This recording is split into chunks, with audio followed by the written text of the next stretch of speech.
গাজওয়াতুল হিন্দে নামে এক যুদ্ধের কথা কোনো বক্তা প্রচার করে থাকেন। উক্ত যুদ্ধের সত্যতা ও বিবরণ সম্পর্কে জানতে চাই। এ সম্পর্কে সওবান রাদিয়াল্লাহু তাআলা থেকে, আবু রাদিয়াল্লাহু তাআলা থেকে একাধিক বর্ণনা রয়েছে। এর মধ্যে সওবান রাদিয়াল্লাহু তাআলা বর্ণিত হাদিসটি সহিহ। সেখানে আমরা দেখতে পাই যে নবী সাল্লাল্লাহু আলাইহি ওয়াসাল্লাম দুটি যুদ্ধের ব্যাপারে আমাদেরকে ভবিষ্যদ্বাণী করে গেছেন। একটা হলো হিন্দুস্তানে যেটি হবে, আরেকটি হলো ঈসা আলাইহিস সালামের সাথে কিছু লোক লড়বে। তো এই হাদিসটি মোটামুটি গ্রহণযোগ্যতার লেভেলে যায়। এছাড়া আবু রাদিয়াল্লাহু তাআলা থেকে একই হাদিস ৩ টি সূত্রে বর্ণিত হয়েছে। সবগুলো সূত্রেই দুর্বলতা আছে, কিন্তু একই বিষয়ে আরও হাদিস থাকার কারণে সে দুর্বলতা কেটে অনেকে এটাকে হাসান লিগাইরিহি বা অন্য কারণে এটি গ্রহণযোগ্যতার লেভেল পর্যন্ত পৌঁছেছে বলে বলেন। এর বাইরে আবু রাদিয়াল্লাহু তাআলা থেকে আরও একটি তো তিনটি সূত্রে বর্ণিত আছে। আর আরেকটি হাদিসে তার কাছ থেকে বর্ণিত হয়েছে যেখানে বিজয়ের ভবিষ্যদ্বাণী রয়েছে এবং আ সেই যুদ্ধ হবে, যুদ্ধে মুসলমানরা বিজয়ী হবেন এবং শেষ জামানায় এটি অনুষ্ঠিত হবে, এরকম কথাও রয়েছে। তবে সেটা সনদে কিছুটা দুর্বল। মোটা দাগে এই হাদিসগুলোকে অ্যানালাইসিস করার পর উলামায়ে কেরাম অনেকেই বলেছে যে এটি নবী সাল্লাল্লাহু আলাইহি ওয়াসাল্লামের একটি ভবিষ্যদ্বাণী।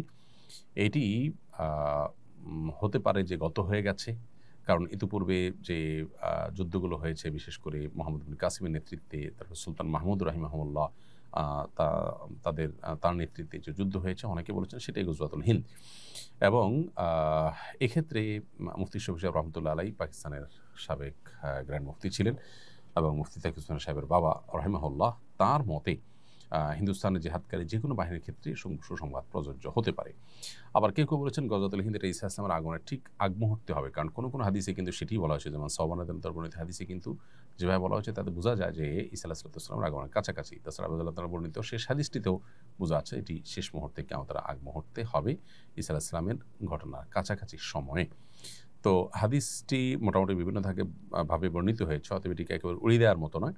আবার স্পেসিফিক কোনো ঘটনাকেও এটাই গজওয়াতুল হিন্দ এরকম বলে নির্ধারণ করাও কঠিন। তবে কিয়ামতের আলামত সংক্রান্ত মৌলিক একটা নীতিমালা আছে। যেমন আমরা দেখি শেখ মোহাম্মদ আল আরিফি, ডক্টর মোহাম্মদ আল আরিফি সৌদি আরবের একজন প্রসিদ্ধ আলেম দ্বীন।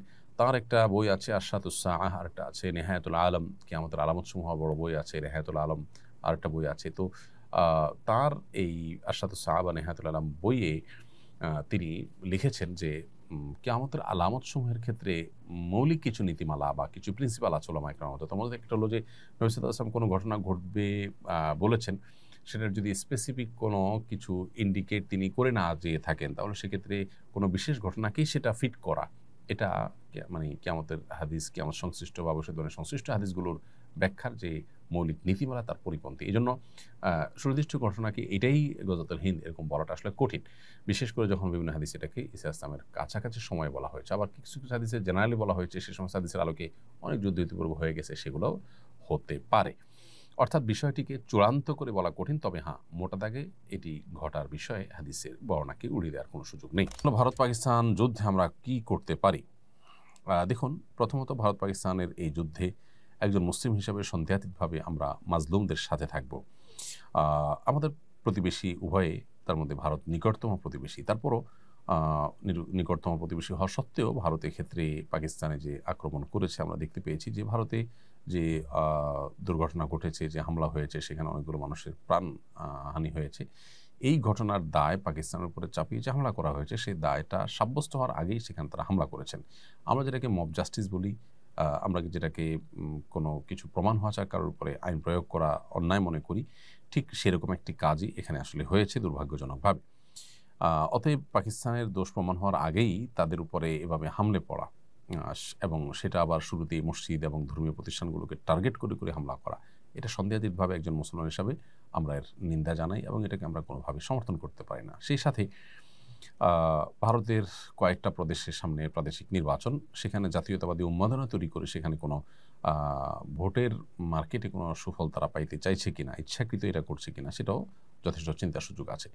তো একজন মুসলিম হিসাবে আমরা অবশ্য শান্তি কামনা করব। আমরা চাইব যে কোনো প্রকার প্রাণহানি না ঘটে এবং বিশেষ করে মুসলিমদের কোনো প্রকার ক্ষয়ক্ষতি না হয়। মাজলুম এবং জুলুমের শিকার অন্যায়ভাবে অপবাদ দিয়ে মুসলমানদের বিরুদ্ধে যা খুশি তা করা যায়, এটা আজকে পৃথিবীতে অনেকটা এস্টাবলিশড হয়ে গেছে এবং এটা যারা এস্টাবলিশড করেছেন তারাই আমাদেরকে সকাল বিকাল মানবতার সবক দিয়ে থাকেন। অতএব এই ঘটনা থেকে আমাদের শেখারও কিন্তু অনেক কিছু আছে এবং অভিশপ্ত দেশ এবং অভিশপ্ত মানুষদের অনেকেই, বিভিন্ন আপনার মাস্তান রাষ্ট্রগুলো পৃথিবীর, তারা অনেকেই কিন্তু ইতিমধ্যে এই ক্ষেত্রে আমরা দেখছি জালিমদের সহযোগী হওয়ার ঘোষণা তারা প্রকাশ্যে দিয়েছেন।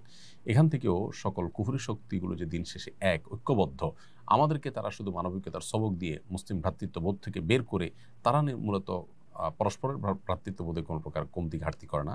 এই ঘটনা থেকে সেটা আবারও অত্যন্ত পরিষ্কারভাবে বোঝা গেছে।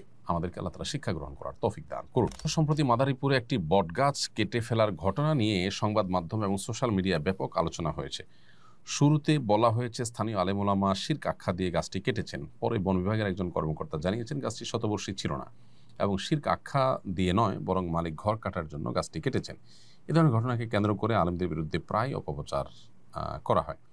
ইসলামী দৃষ্টিকোণ থেকে এই ধরনের বিষয়গুলোতে আমাদের করণীয় কী হওয়া উচিত?